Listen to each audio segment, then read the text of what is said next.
This is the Mealtime Magic and Mayhem podcast. I'm Trisha Clark, your host, cooking coach, and kitchen mentor. We're here to talk about all things food, wine, travel, cocktails, and mealtime memories. So many memories are made around the table. We all know mealtime can be stressful, full of chaos and mayhem, but it's also the universal connector, a catalyst for communication and connection, and a time to create magic and memories. So many of our memories are tied to food, and I can't wait to share some of those stories with you here. I'm here to share ideas, inspiration, and stories to help you experience mealtime with a dash of magic and just a sprinkle of mayhem. You can expect new episodes weekly, including a mixture of interviews, personal stories, and some fun conversations about our adventures and misadventures in the kitchen and around the table. I hope you walk away feeling inspired to try something new in your kitchen or around your table to create more connection with your friends, family, and beyond. Thanks for being here. Hey, listeners, welcome to another episode of Mealtime Magic and Mayhem. I'm here with Artemis. She is from Greece, and she's just got a really fascinating background from starting a manufacturing business at 18 as a small family business and really has turned it into a well-known brand around the world. The company name is Artemis. She studied to be a chef. She worked for 2 years next to great chefs. She's incredibly creative and a great artist. She has a cat named Zuzu. Love that. And she also, I think what's really exciting, she's also developed this blog called Authentic Macaronia, which is really about empowering women to really become their authentic selves. So I can see this creativity in so many sides of you in the conversations that we've had so far. And I'm so excited to have you join us on the podcast. So welcome. Thank you. Thank you very much, Risa, for being here. I'm really excited to be here myself and the opportunity to be heard from your audience and to talk a little bit about my journey and cooking. Yes. Oh, I know we have a serious love of food in common. So I'm sure that we'll get around to that in our conversations. But before we get started, I love to ask a fun, insightful question. My listeners know them as the table topics, these fun cards that I carry with me everywhere. And they're great for revitalizing stale conversation or just starting interesting conversation. And so your question today is if you could go back to a point in time, a historical point in time, whether it's to visit and learn from, when and where would it be? I believe that this that came to my mind was to be in Knossos in Crete. I don't remember the exact period that it was, but because from history we have a little information about this place and the everything that had to do with this, but it's a culture that is so intriguing to learn about, and I believe that I would like to be there. Yeah. Okay. I love it. I love it. Okay. So coming from Greece, your country is rich and diverse with culinary heritage. Share some insights into the unique food culture there and how it differs from what you know of what we experience in the United States. Because having visited, I feel it's very different. To be clear, I haven't visited the United States, so my knowledge about the culinary habits and the culture is only from the TV and the movies, nothing else. So I don't have any experience. Regarding Greece, I would like to say that there are three main points that form the food culture in Greece. And these are the location, the season of the year, and our Orthodox Christianity faith. So these are the three main things. Would you like to tell me a little bit about each? I would love that. Okay, so Greece is small, but there are many different kind of terroirs, let's say. There is land, there is sea, there are lakes, mountains. There are many things in this very small country. So everyone of this part of Greece make her rich in plants, animals, vegetables, trees, and different in its place of it. So these details form our culture, our cooking culture, based on where you live. So if we're talking about a village in the mountains, they will take advantage of their products. That would be the goat, the cheese, the eggs, the trees that they have there, walnuts, mushrooms, chestnuts, and things like that. So it's a different kind of cooking. If we talk about an island, there is much fish, much seafood, different kind of vegetables and herbs and things like that. So this is a very important factor. The second one, although we live in a century that we can have anything that we want, any time of the year that we want, we still buy our vegetables and our fruits and our meat in its time, let's say. So we buy them from markets, from tropical farmers. And this is very important because if you're in August, they're full of tomatoes, eggplants, cucumbers, zucchinis, things like that. When you cook them in their time, they taste so much better. I just remember the tomatoes being a totally different experience in Greece than any tomato I've eaten in the States. Like the tomatoes were just so delicious and juicy. And now I'm trying to think, we were there in September. Yeah. I mean, they really, yes. Oh, I feel like I ate tomatoes at every meal. Like I had to have them. And I remember that. But, you know, it's interesting that you talk about the seasons because I talk a lot about cooking in season because those foods are at their nutritional peak. They taste the best. They smell the best. They're less expensive during their peak, right? But there really is, and I'm not familiar with your seasons as well as, you know, here in Arkansas, we have very distinct 4 seasons. And so it's interesting to hear you talk about like tomatoes are big in the summer here, but eggplants, sometimes we consider those more of a fall produce. Mm-hmm. So it's kind of interesting to hear you talk about like, depending on where you're at. And I think we forget sometimes that even though Greece is a small country full of numerous islands, you really do have this vast array of terroir or different cultures in a small amount of space, right? And yes, that is true. So fascinating. And so many herbs and so many different flowers and kind of tea. Okay, well, hit on the third for us, and then we'll move on and talk a little bit about your company, Artemis. Okay. The third one, as I mentioned, is that mainly in Greece, most of the people are Christian Orthodox. So in our religion, we fast at about 180 to 200 days a year. So we're almost vegetarians. I had no idea. That is half the year. Yes, and more. This aspect, for example, apart from big periods of fasting, we fast every Wednesday and every Friday. This is, I would say, engraved into our brains. So helps us also to have a standard meal plan every week. For example, every Wednesday and every Friday, we either cook something with vegetables or lentils or legumes, anything like that. So this is very standard. I think this part of our culture is also creating the cooking culture that we have. That makes sense. So when you say fasting, is it just from meats and proteins? Meats and proteins always, and sometimes, some periods before Easter, even we don't eat fish or oil. That's fascinating to me because I always think, when I think of cooking Greek foods, I always think of cooking with olive oil. And now I'm trying to think like, do I ever cook without oil? I'm going to have to think about that for a minute. Yes, and it's very tasty because you base the recipe on the ingredients themselves. So you don't put oil to saute the onion. You make it with the water and a little tomato at first. Yeah, you're more sweating them than sauteing them at that point. Exactly, right? Yes. Yeah, yes, okay. Yes. So your experience as a manufacturing and business owner and a chef, I find really fascinating. Share a little bit about your background with us. And you started this business at 18. You studied to be a chef, and now you're starting this other arm of your business in terms of authenticity with women. Tell us a little bit about how that journey happened. I think it's such an interesting background. First of all, I wasn't a chef. I was in some kitchens below the chef, of course. Okay. So I studied to be a chef, but I never became a chef. So this is a difficult question. We have to say many things. So let's start from the basic. As you said, I'm from Greece. I'm from Thessaloniki. I am the co-owner of the company named Artemis that my father started many years ago. So I entered when I was 18 and I started working in the manufactory.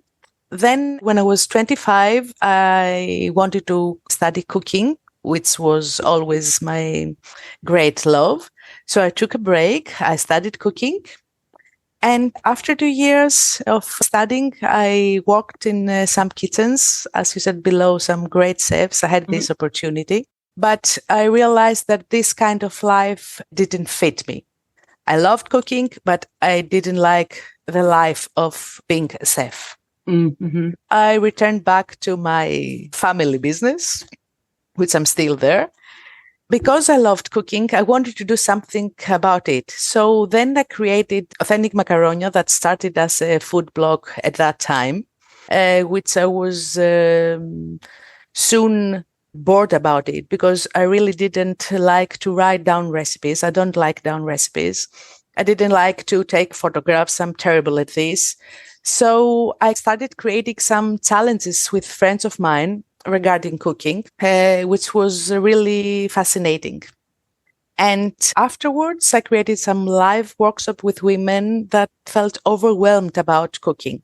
In the end, it's down to the authenticity part, which was always part of the name Authentic Macaronia. Mm-hmm. And now this is core of the Authentic Macaronia is helping women feel joy and success in their business without losing their connection to their authentic self and the creative passion, the femininity, and all of that.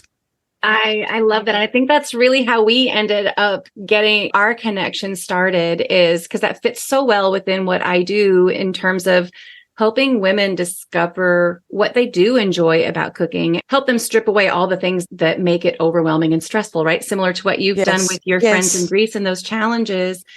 And in my own journey, really discovered that cooking was part of my authentic self, if you will, and part of my self-care processes. Right. So I talk to so many women who are like, well, I don't even like cooking. Like, I'm never going to love cooking like you do. And I'm like, you don't have to love cooking like I do. Exactly. You don't have to. However, there are ways for you to discover things that you do enjoy about it. It doesn't mean that you're going to fall in love with it, but there are ways to make it simpler and easier and therefore bring more joy into your life, whether that's in the kitchen or in your business. Because anytime we can strip away that stuff that weighs us down, we have more joy. We spread more joy, right? We feel more effective in business. Yes. And what I have experienced with the workshops and challenges that I have created, it was that many women say that they don't enjoy cooking, but out of 10 times, that's not the truth. Mm-hmm. It's something beyond. It's something deeper. And they have to discover this. Mm-hmm.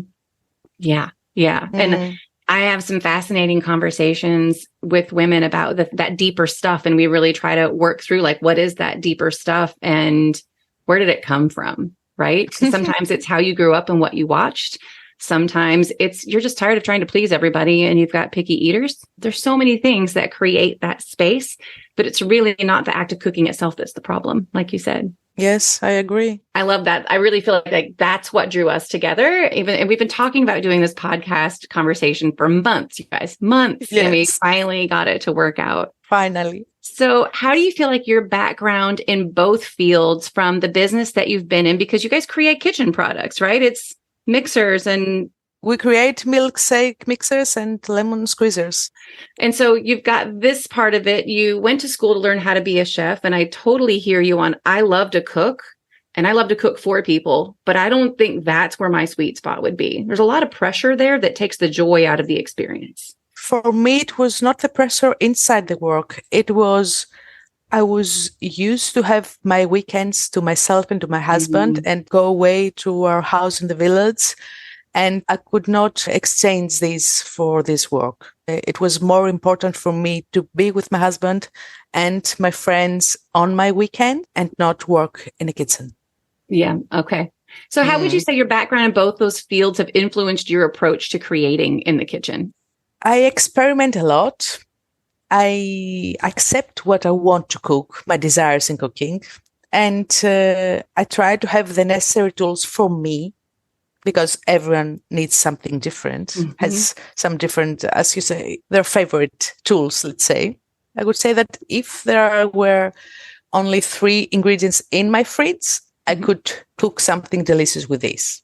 I love that. And it really goes back to your sense of creativity and experimentation, right? And manufacturing is all about that too, figuring out what works and what doesn't. But you bring up a good point in that everybody has different favorite tools. Give me a couple of your favorite kitchen tools, the ones that you just can't live without. My small knife and my great big cutting boards. Oh, yes. So good knives, a good cutting board. Yes. And my mixer. My drink mixer. Yes, myself, I don't drink cold coffee. My husband does. So in the drink mixer, I use it to mix oil and lemon, eggs, sauces, and things like that. And it's quick and efficient. So I couldn't live without it. Totally feel that. Let's see. What are mine? Probably, obviously, totally 100% agree with good knives and a good cutting board.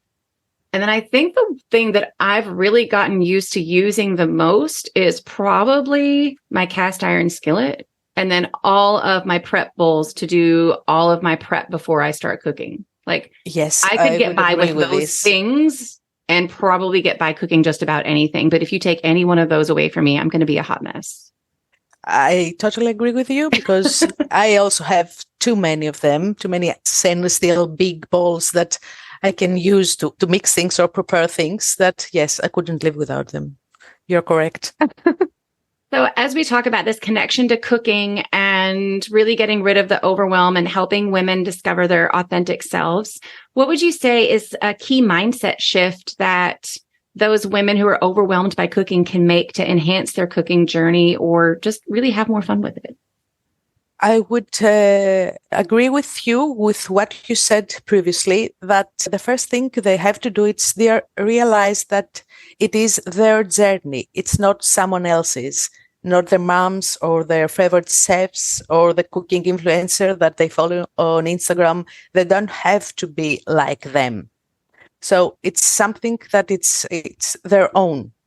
So they have to see clear what are the reasons that they cook. What are these little things that make them feel overwhelmed? And what would their cooking journey be if they decided to plan it right now and travel it?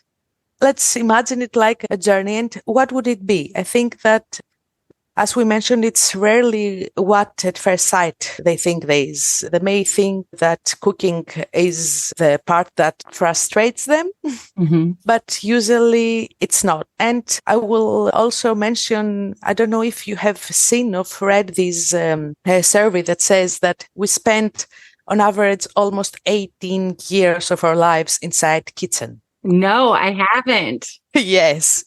I believe that we have to take a second look in this relationship with the kitchen and to make these 18 years count. Totally agree. And I get the sense that in your home, the kitchen, and I think in most homes, but the kitchen is often really the heart of the home. And to me, it's really a place where we can create deeper connections with our people and making the kitchen more than just a place where we cook, right? Really making it a cherished space as you talk about that relationship with the kitchen. But how can we create a deeper connection between our cooking space and our lives beyond just the table, but even creating that deeper connection in the kitchen that so often serves as that heart of the home? May I share a small challenge that I always share with the women I work with? Please. I would challenge your audience to imagine that one day they enter their house and the kitchen does not exist. It's not there and it will never exist anymore. It has vanished. How would you feel if this part of the house does not exist? I think this is a very powerful question and imagination, let's say. But I think it offers us a great feedback of how we feel inside the kitchen apart from cooking. That kitchen is not only for cooking.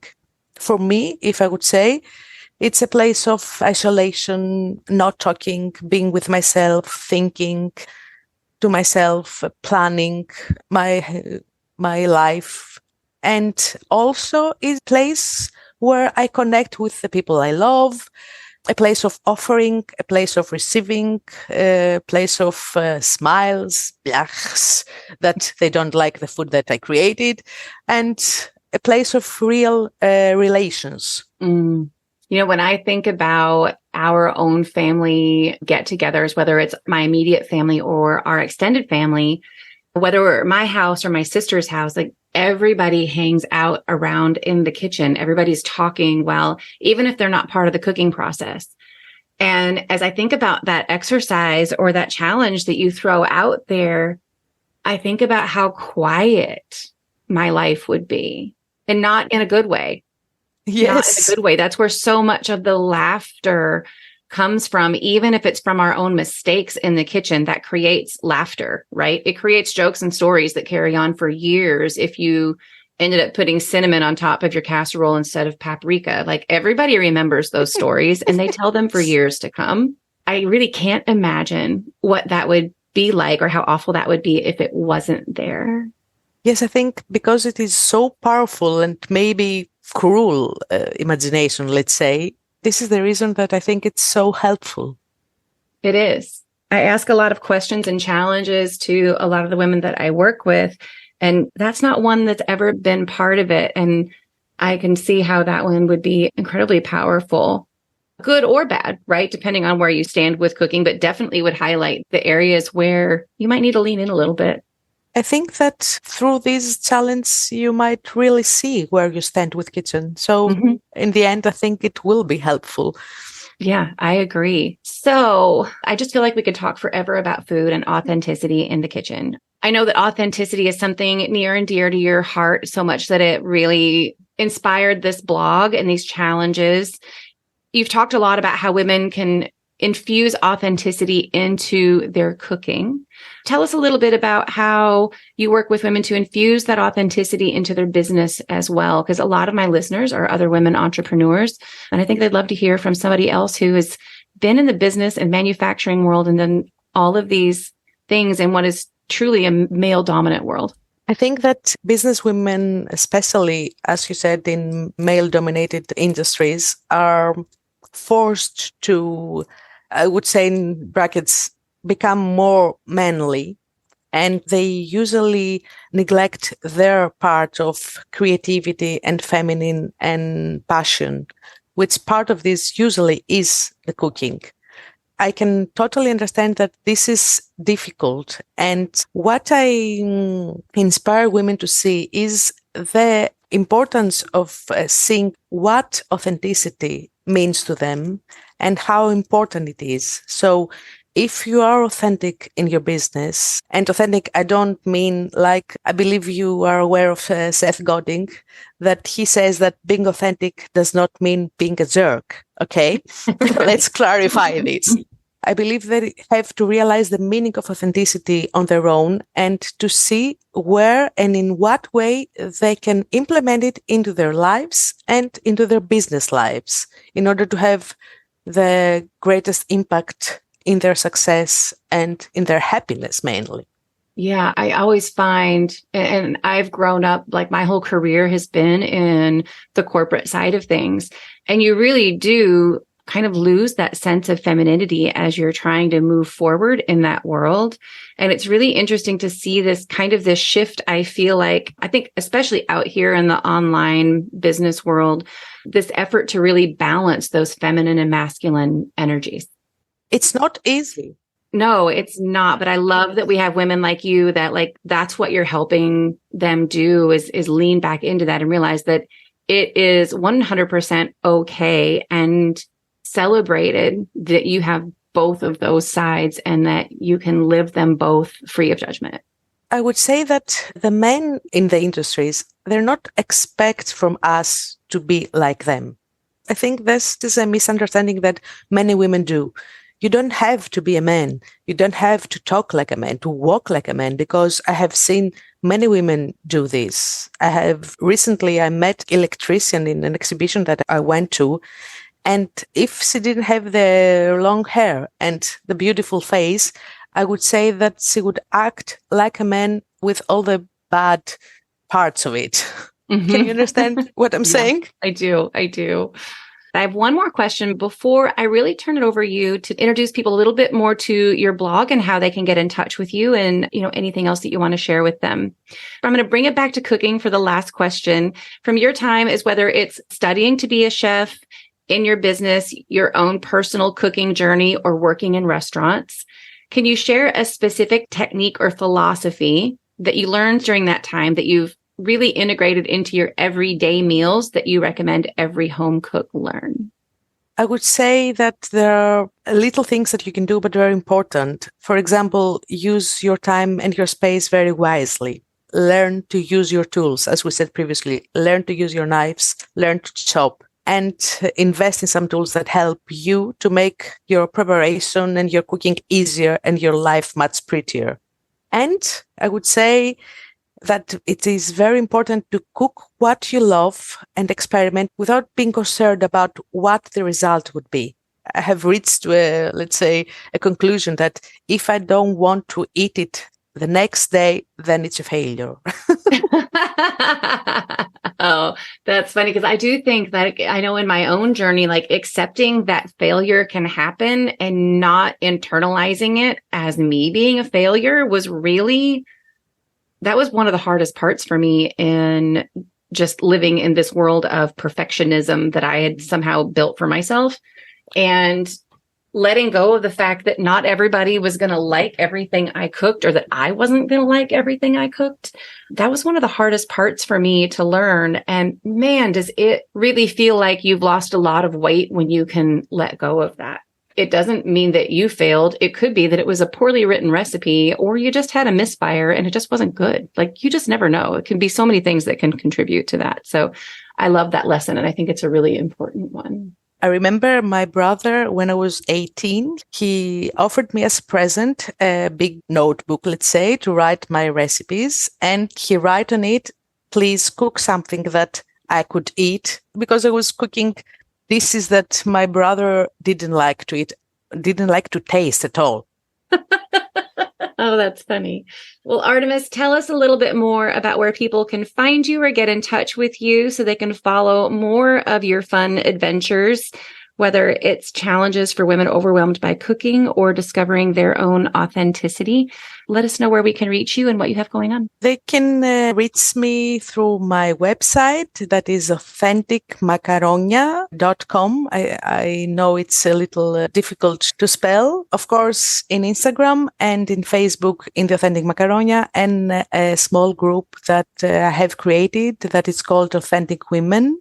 So this is the places. You can sign up to my Friday's letter, that I like to call it a letter, because we live in an era that everything is so quick. And I call it a letter because it feels like real paper. Yeah. And it's on every Friday. So about Authentic Macaronia, I read in one of my favorite cooking books that has been written from a couple from Crete. And they explained the word Macaronia, that is coming from ancient Greek culture. When somebody died, they cooked small seeds, let's say, and they throw them to the grave, to the dead man or woman, wishing them to be blissful and eternal. This is the meaning of Macaronia, which in Greek is Makari. Okay. And authentic, because I believe that every woman and every dish in this world, when they cook a dish, this is authentic. That is a beautiful story. I love that so much. And it must make you smile and make you feel like you're connected to it every time you see it as well, because you have that story behind it. Yes, at some point I was thinking that it's too difficult for people to write, to read, to spell. And I thought to myself, no, don't change it, because it means so much to you. Right. Well, and I think that's so important in our business. Like, we have to stay connected, because that's what helps us keep going even on those hard days, right? Artemis, it's been so lovely to have you on the podcast. Thank you so much for joining us. Listeners, we'll be sure to put all of those links in the show notes. And if you want to take that journey and check out Artemis's journey to being authentic, please check out her websites. If you need help with those knife skills and really leaning into where those little demons on your shoulder are telling you that cooking isn't fun and you need help with those things, reach out to me. I would love to talk to you about your kitchen challenges and which one of my programs really fits where you're at on your cooking journey. So thank you for joining us today, and we'll talk to you in the next episode. Have a great day. Thanks so much for listening. And if you enjoyed this episode, please go hit that follow button, subscribe, leave us a review. And if you're ready to change what mealtime looks like for you, breaking that cycle of chaos and having more fun in the kitchen, build some confidence and discover your love of cooking, schedule your free Dish with Trish call at the link in the show notes. We'll chat a few minutes and you'll walk away with personalized strategies to take your mealtime routine from tired to inspired. See you next time.